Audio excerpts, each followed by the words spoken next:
Welcome, Daniel Levitin, to our Brain, Music and Learning podcast. Thank you for having me.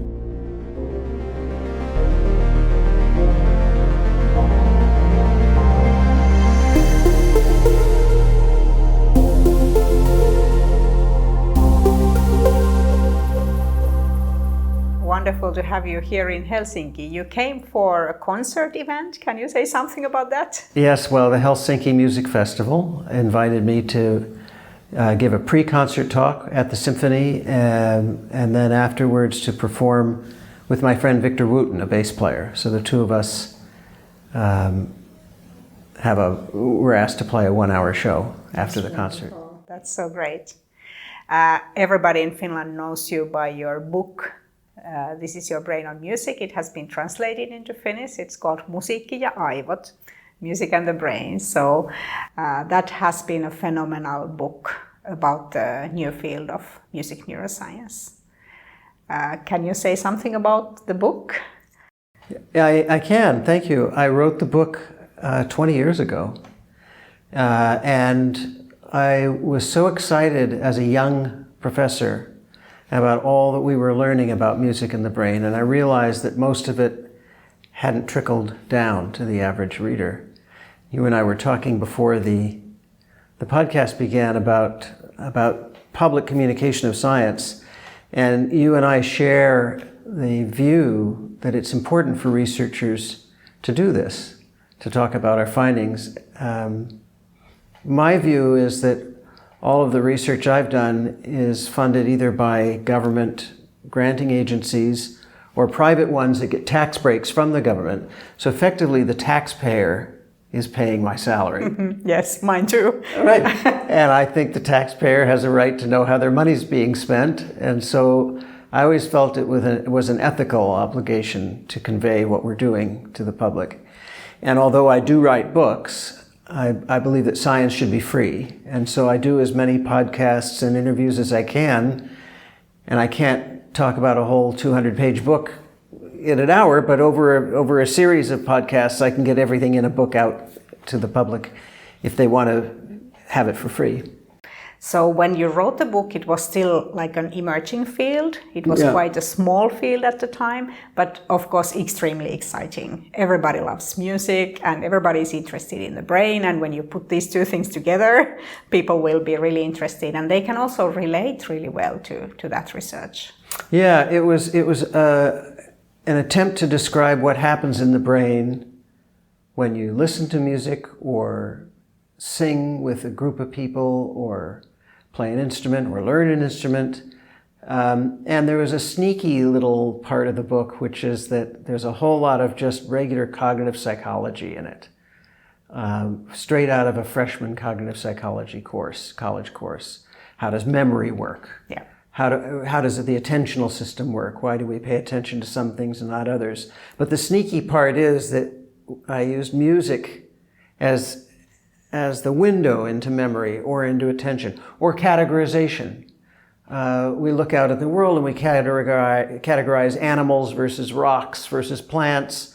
And with animals, we might make a distinction easily, even children make a distinction between birds and furry four-legged things. And we do the same with music. This is dance music. This is relaxing music. This is music I don't understand. Yeah.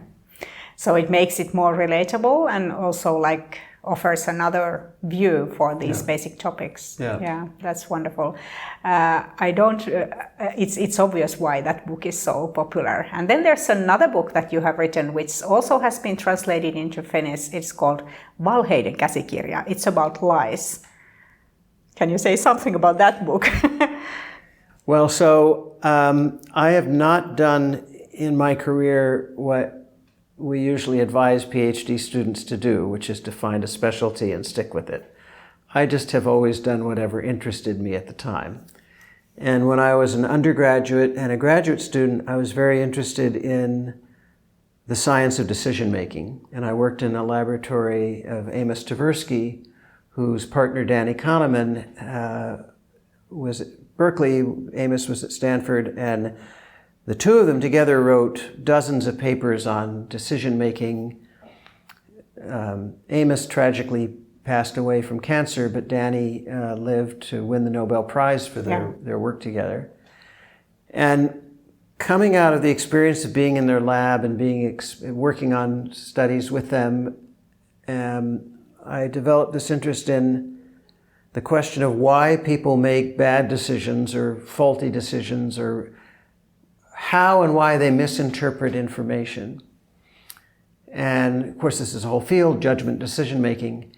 And around 2016, I noticed I'd written a book in 2014 that called The Organized Mind.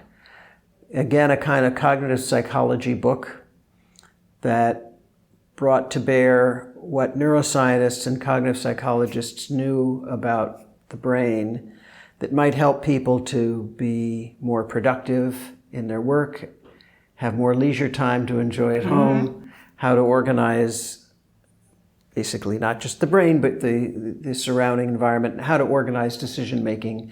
I introduced these fourfold tables that Amos and Danny used to use. And so coming out of that book, I started noticing, as many people did in 2014, 2015, a lot of fake news. Yeah. A lot of misinformation and disinformation. And with we take it for granted now, but with the explosion of social media and the internet, it was very easy for lies to spread. And I thought, what the average person needs is what we as scientists had as training. And there are really only three professions that provide this training in critical thinking. It's scientist, journalist, and lawyer. Yeah. And that's what you spend your time in graduate school doing. How do I evaluate data? Is there an alternative explanation for how these data may have arisen? Is there some way in which the data were collected that might have led to a bias? If a statistic is quoted, is it the right statistic to make the point? So I wanted to write this little handbook for the average person. And the most gratifying thing for me was, as soon as it came out, it started being assigned in high schools, secondary schools, to 16-year-olds. Yeah. And that was gratifying because the book came out, 8 years ago. And so now there are people in the workplace who would have read the book in high school. Oh, yeah. And hopefully it helped them. Yeah. So this is especially when you make bigger decisions, but also these types of decisions that when you just come across with something on the social media and you have to make a decision whether you want to distribute it or not. So that would be a very fast decision. And your thinking that you are talking about now, evaluating all the aspects, is very slow. Science is very slow. Journalism, they want to make several interviews, and lawyers, they are very, very slow. So that's a kind of the problem there, that people are in those situations where they have to make very fast decisions and they might be wrong ones. Well, this was the title of Danny's book, Thinking Fast and Slow. Yeah. And, from an evolutionary biology standpoint, the brain evolved to make quick decisions. Yeah. Because, over evolutionary timescales, the big problems we had were not insurance companies trying to defraud us. Yes. Or social media trying to get us to click on something. The big problems we had were a tiger approaching you, or somebody coming from over the hill with a spear, or the well drying up. And in critical situations, making a fast decision is usually important. If a tiger's approaching, I can't stop and think, well, the angle of incidence of his attack is that, and his teeth are this long, and I've got this stick. No, you just got to get out of the way. Yeah. And so Kahneman's whole point with Tversky was that we've built up all these heuristics or mental tricks to solve problems. And they work a lot of the time, but a whole lot of the time they don't work, and they get us into trouble. And one of them is that one of my favorites is that we tend to be a storytelling species.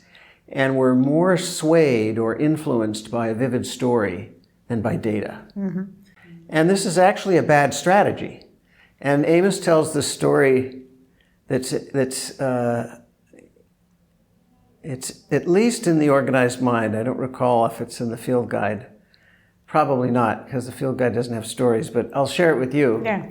Amos went to a dinner party, and he ran into somebody there that he knew, and they're just talking, how's everything? How's with you? How's the family? What's new? And Amos's friend says, I've decided to buy a new car. I'm very excited. Amos said, well, what did you decide to buy? And he said, well, I got all of the data from the auto magazines and Consumer Reports and the National Transportation Safety Board and this and that. And the car that far and away has the highest level of consumer satisfaction is the Volvo. It's also the safest. And so I'm going to buy a Volvo. Now, this is 30 years ago. Yeah. But certainly, I don't know about Volvos now, but certainly 30 years ago, that was widely held belief. But tens of thousands of cars and drivers were studied. Volvo was very much the clear winner. The second best was way behind. So Amos runs into the guy a couple of weeks later on campus, and he says, oh, did you buy the Volvo? Oh, no, he says, I changed my mind. Why did you change your mind? Well, my uncle had one, it turns out. I ran into my uncle. He had one, and it was in the shop all the time. Ah. And Amos says, well, okay, but that would have been one of the tens of thousands of data points that big in the shop. Oh, no, his was in the shop all the time. So that's the story that made him change his mind. Yeah, which makes no sense. Yeah.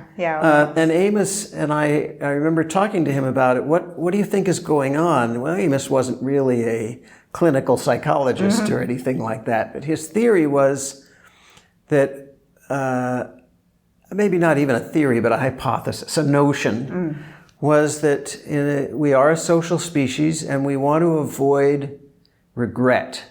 And I told you so. Yeah. And so if it had just been some guy that Amos's friend had read about, whose car was in the shop all the time, that'd be different. But it was his uncle. Yes. And he's going to have to go to family gatherings every year for holidays, maybe twice a year. And if his car is in the shop, he's going to feel like an idiot. Yes, exactly. So, I told you so. Yeah. Those are the stories that we believe, the ones who come from close. Yeah. Yeah. And stories are used against us purposefully. Give me an example. Well, I would say that in social media you have these bots that are spreading information purposefully to try to turn to something else, like we just had this incident in UK about false information and stories that were not at all true, but people still believed them. Well, Brexit was based on a lot of false information. Exactly, yeah. And it is difficult. One of the things I recommend in the field guide is to think, again, like lawyers, think like a lawyer or a journalist or a scientist. There is a hierarchy of information sources. So I have a friend named Steve Inskeep. He's a journalist with NPR in the United States. He has a show called Morning Edition. He's been doing it, 20 years. And what he says is, I don't tell you the news until I get the news.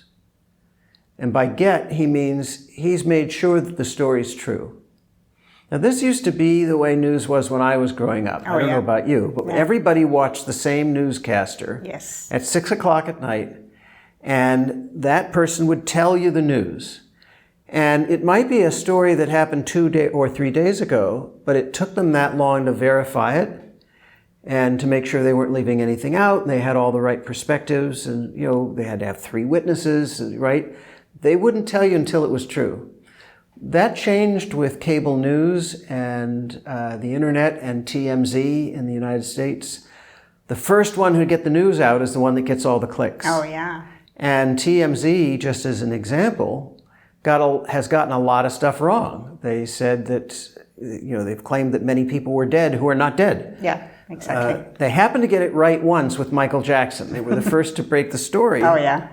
But and the other news media waited until they could corroborate it. But they were right, but for the wrong reason. Yes. They had one informant, and it wasn't a very good informant. Yeah. Happened to be right, but you have to make sure that I think my view is I don't want to hear it until I know that it's true. Because otherwise, I've got to unlearn something. Yes. And we know from the bias called belief perseverance, it's very difficult, even in the face of overwhelming evidence, to change your mind about something that you thought was true. Yes, especially if it supports your previous beliefs. Yeah. So we tend to collect that kind of stories and carry them with us, even if we know they are actually not true. So I think, the clicking business, there are various statistics about how fake news or lies spread 100 times faster on the internet than the true things. Yeah. And by the time they get taken down or monitored, it's too late. Yeah. And so I would tell kids today, Facebook is not a news agency. Exactly. Nor is TikTok. Yeah. It might be amusement, but it's not news. Yeah. Yeah. And journalism is a profession. The problem is anybody now with a cell phone thinks they're a photographer. Yeah. Exactly. Which degrades photography. Yeah. And anybody with an internet account thinks they're a journalist. Yeah. And they're not. Yeah. And it's also a generational thing. My parents in their 80s, they still read the newspaper. Yeah. I still watch the 9 o'clock news from the TV. But my kids... You're often on the 9 o'clock news, I understand. Yeah. But my kids, they use TikTok and that's where they get their news. They might point into actual journalism. So they might get a link to an actual news page from there. But that's where they hear it for the first time. So it's a very different speed of information transfer. And we live in the same society, all of these different generations. Yeah. So it's interesting. But I want to talk about another book still that you have written. It's the latest one. Can you tell us about it? The new book has 2 different titles depending on where you buy it. Okay. If you buy it in the United States and Canada, it's called It's called I Heard There Was a Secret Chord, Music as Medicine. Wow. If you buy it in the rest of the English-speaking world, it's called Music as Medicine, and I forget the subtitle. I think it's something like the neuroscience and power of sound, something like that. Yeah, yeah. I don't recall because it's not out yet. But the British publisher wanted to have a different title.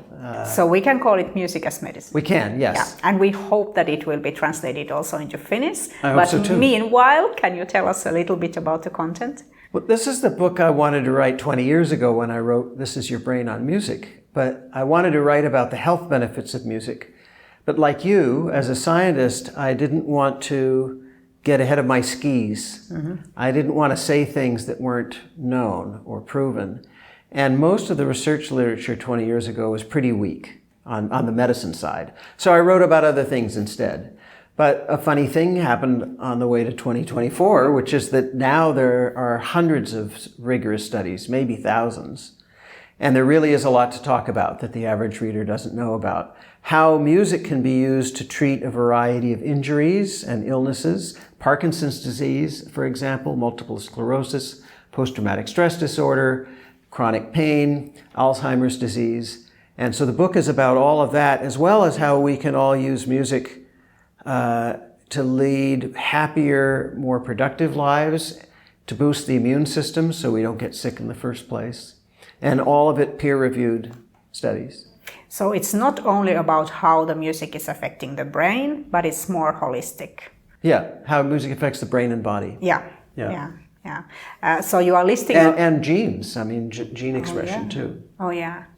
You are listing a long list of diagnoses here, and each of them actually has like their own field of research. So there are people who are studying the effects of music on pain relief and so on. And then yet another group of people who are studying music in Alzheimer's and so on. All of these possibilities, like they go through different mechanisms via the brain systems and others. So it is a complex field.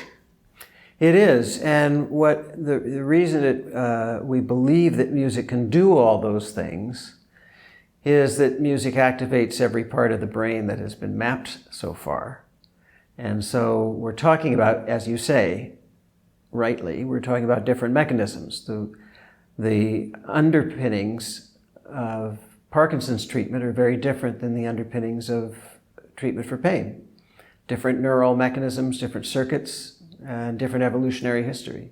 And that practically means that the ways of using music for getting these health benefits are different. So, Yes. for example, for the Parkinson's, when the person is trying to walk and there is rhythmic music with a good, clear rhythm on the background, it's helpful. But then for a person with Alzheimer's, you might want to select music that they know, and you might want to sing with them or listen to it with them or dance with them, but it has to be something that they can relate to and remember. Exactly right. Yeah. So you have to know how to use music. Yeah.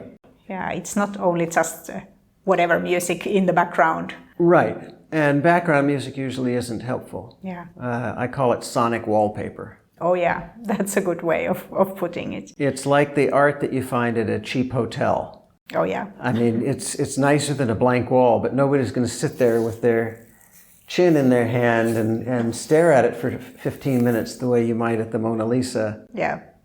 Yeah. So people who are suffering from these illnesses, they will need your book, but also people who are working with those patient groups and groups of people.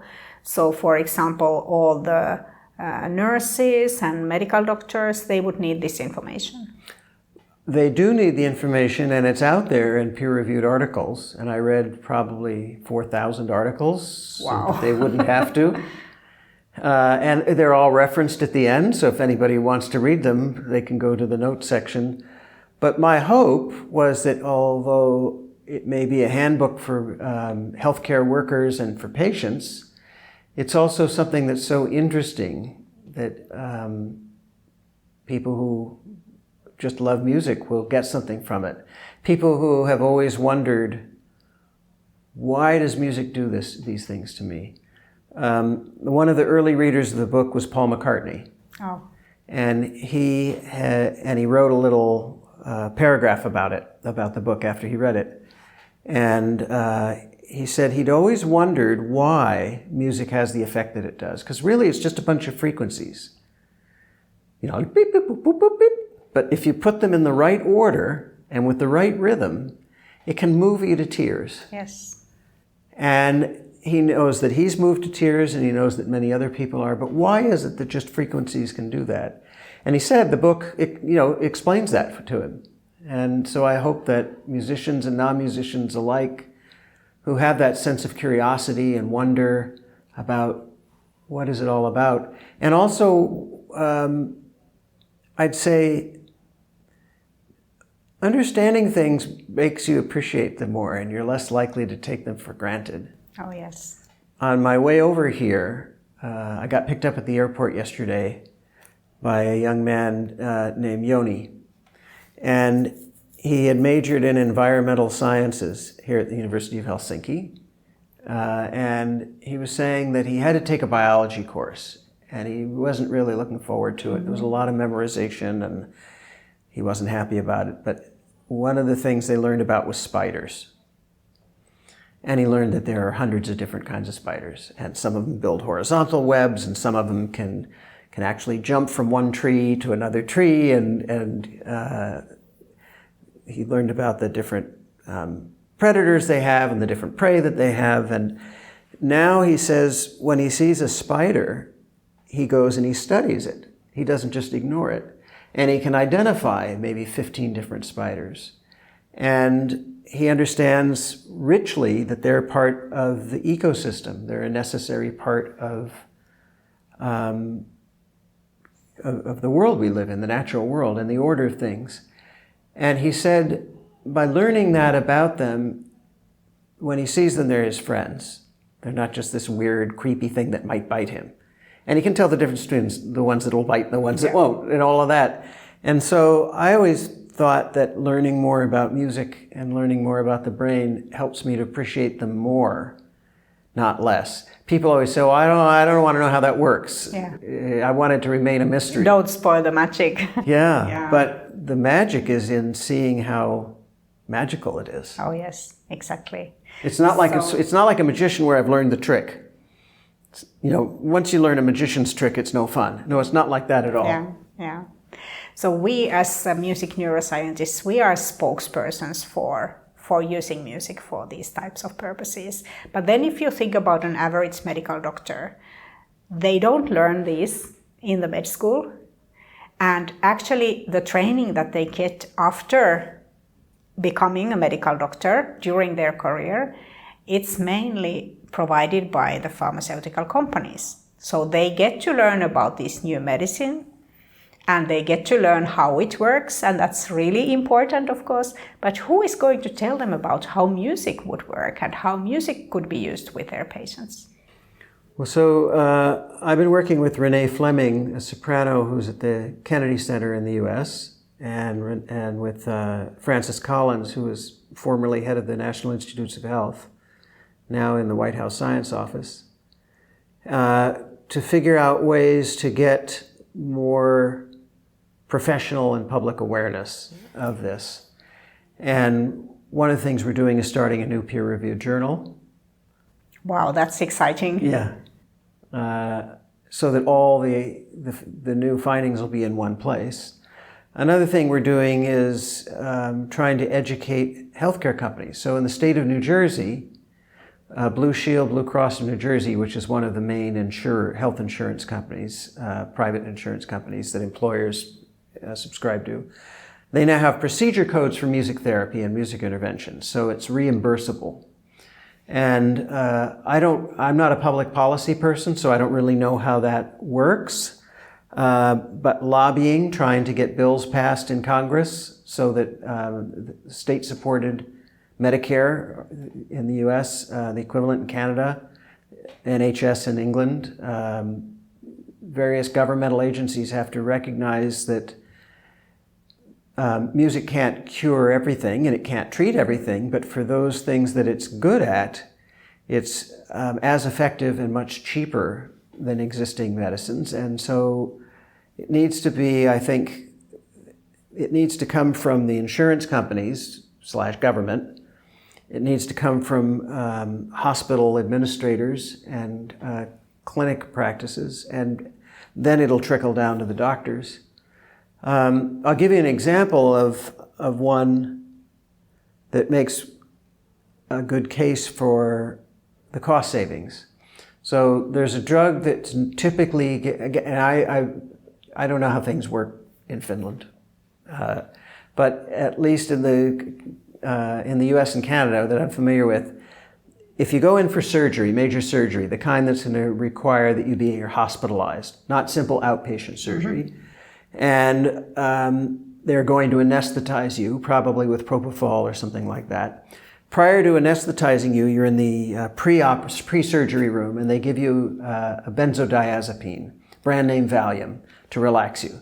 Because knocking you out and relaxing you are two different things. Yeah. So you take this benzo, and that pill that in the United States I would pay $5 for at the drugstore, in the hospital, guess how much it costs?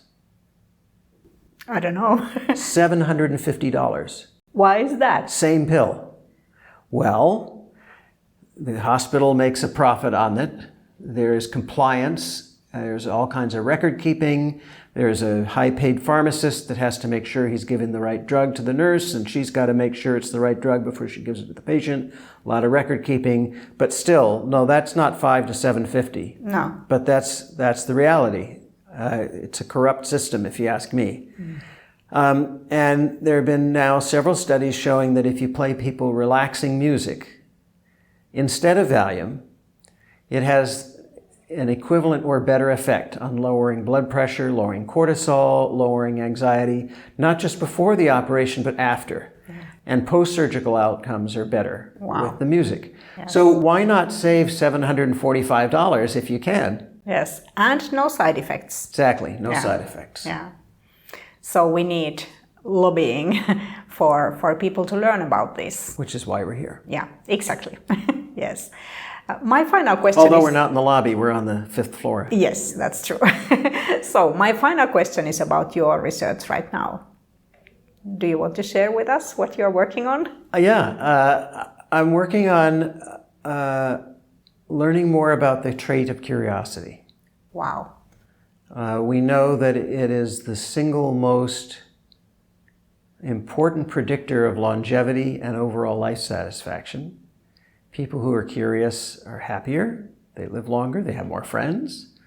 They are less likely to slip into Alzheimer's, so they don't just live longer, but for the amount of time they live, they're mentally healthier.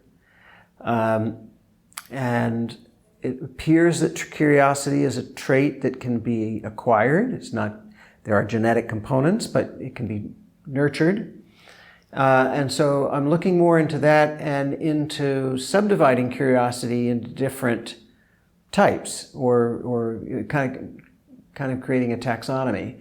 So one example of curiosity is people are curious simply because they don't want to look stupid at a party. They want to learn a bunch of facts. So they don't really care about them, but they want to be able to hold up their end at a cocktail party. Oh, yeah. And not have people think they're stupid. That's a pretty low grade motivation for being curious, but that's some of it.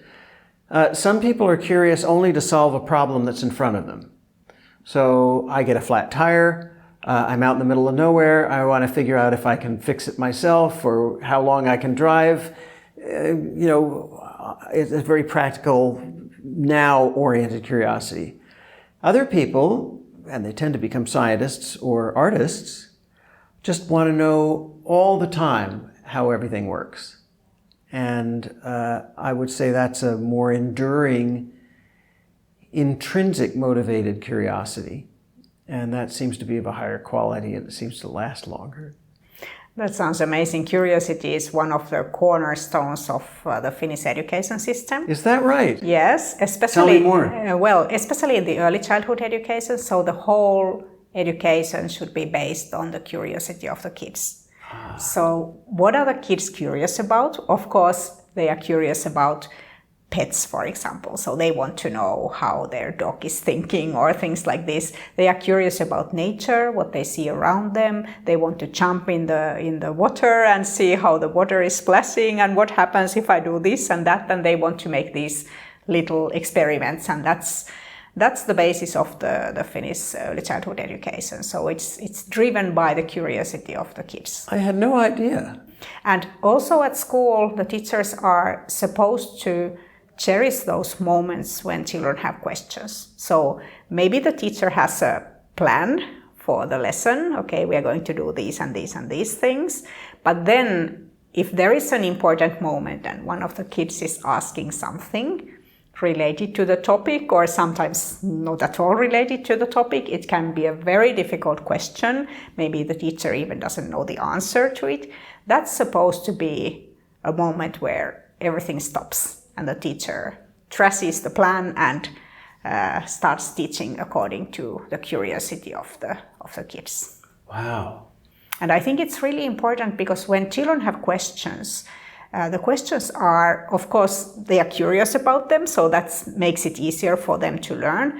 But it's also taking the topics into the child's world. So we as adults, we can think that, okay, children must be interested in this and that. But when they ask questions, that's when we actually hear what they are interested in and what's on their mind. And it can only be the first question. There might be more questions later if you treat the first question right. Wow. Well, this accounts for something that people in our field have noticed, which is that if you look at the output of quality work in the music cognition field, on a per capita basis, country by country, Finland has been #1 for 15 years. Oh, wow. Finnish music cognition researchers publish more and are cited more on a per capita basis relative to the population of the country, by far. And I wonder if that's true with other fields. I don't know. Finland is very much, we have invested a lot in music, and music has been traditionally extremely important for Finns. And then, of course, we happen to have this neuroscience tradition that started in the late 80s and early 1990s. And a lot of it is also simply method development, developing the devices for the recordings. So when you put those two together, you get music neuroscience. Yeah. Yeah. Thank you so much for taking part in our you. podcast. Thank you.